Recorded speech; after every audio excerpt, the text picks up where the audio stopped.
commémorer le 67e anniversaire de la victoire remportée par les armées françaises et les Alliés sur la barbarie nazie. Après plus de 5 longues années de guerre, le nazisme est anéanti.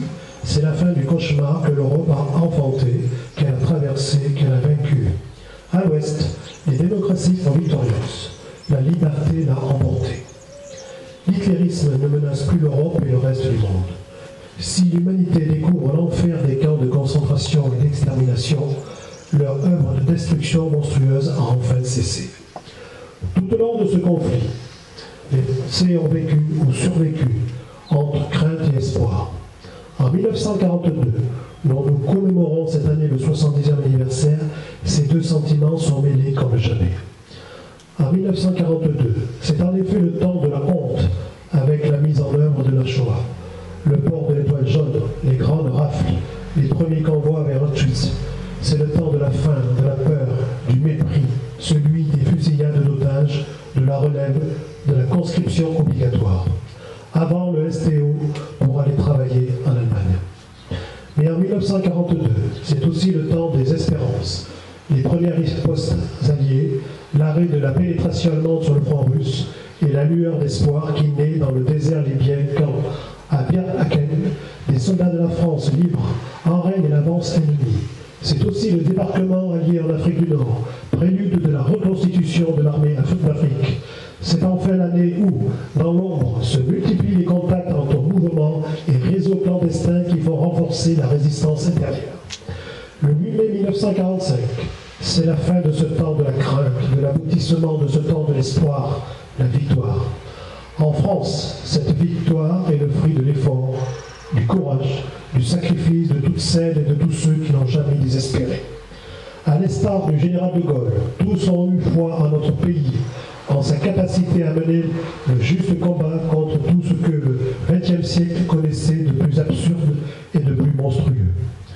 Grâce à ces hommes et à ces femmes, différents par leur origine, leur histoire, leur culture, mais réunis par un idéal commun, la France a pu, après la guerre, retrouver pleinement son rang dans le concert des nations. Leur exemple a toujours valeur d'actualité, car ils nous ont prouvé ce qu'une nation riche de son histoire, portée par une même aspiration, unissant ses forces, est capable de réaliser pour surmonter l'insurmontable. Marc Lafina.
La cérémonie est terminée, je donne la parole à M. le maire et je vous remercie tous.